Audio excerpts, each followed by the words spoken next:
Hi, it's Rachel.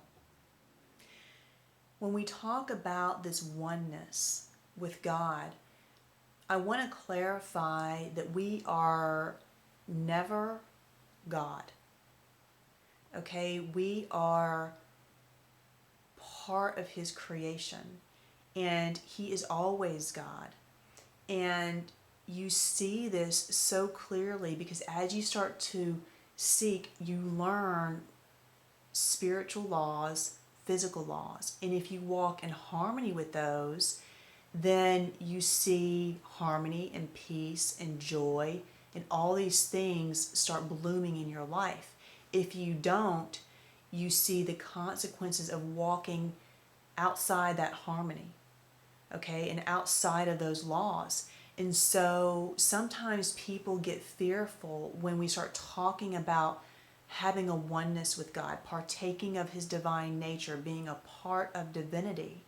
And that somehow that means that we are God. That's when you think about that to any extent, it's ridiculous, because if just look at the physical laws, okay, can we change and manipulate gravity?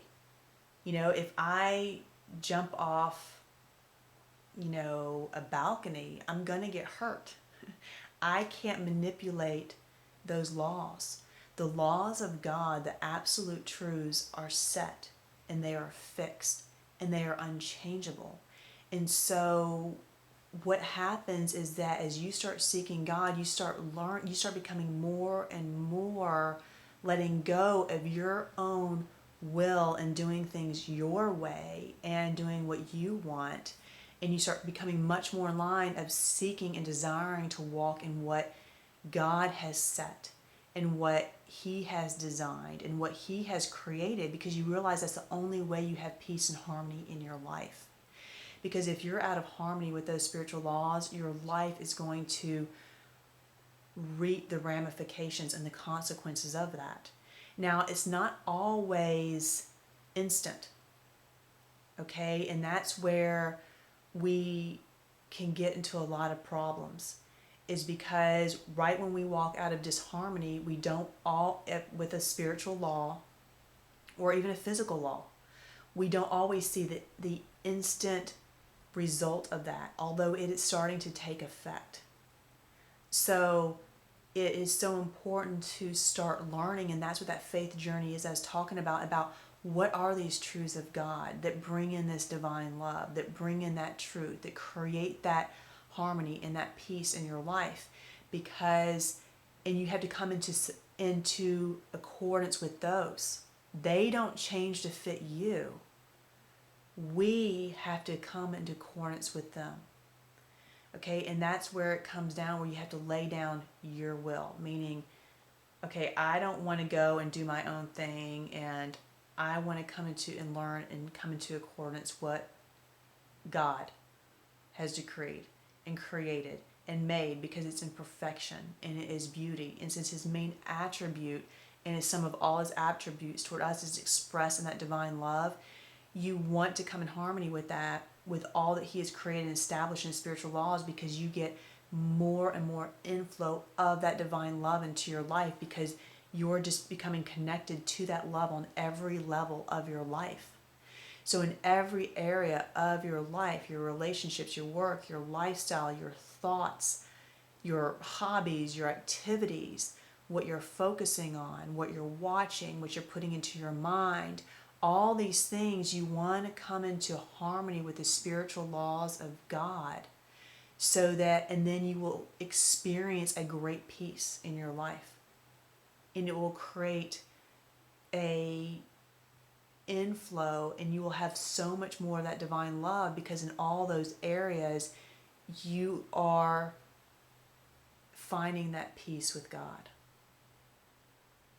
And when you start realizing that and starting to do that in your life through faith, that faith journey, you start experiencing the power and the extent of God's love for you in ways that you've always truly desired. And you realize that He is truly, honestly, sincerely fulfilling all your deepest desires.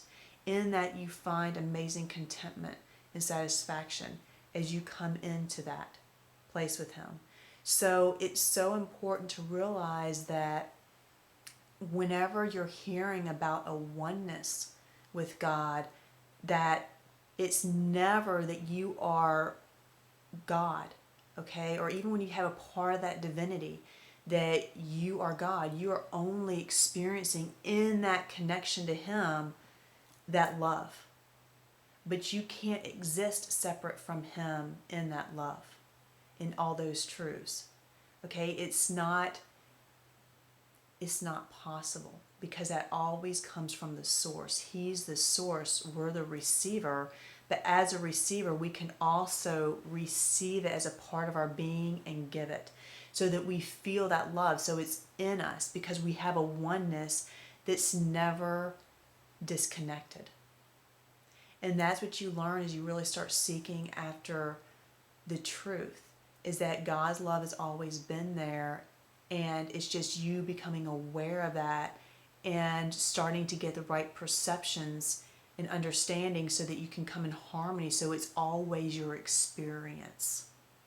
Okay, just not a concept or idea, but that's how. So that faith journey and finding that harmony, and it starts to flow in your life as a very real, true reality. I mean, that's the most real reality you can have, because that's the absolute truth.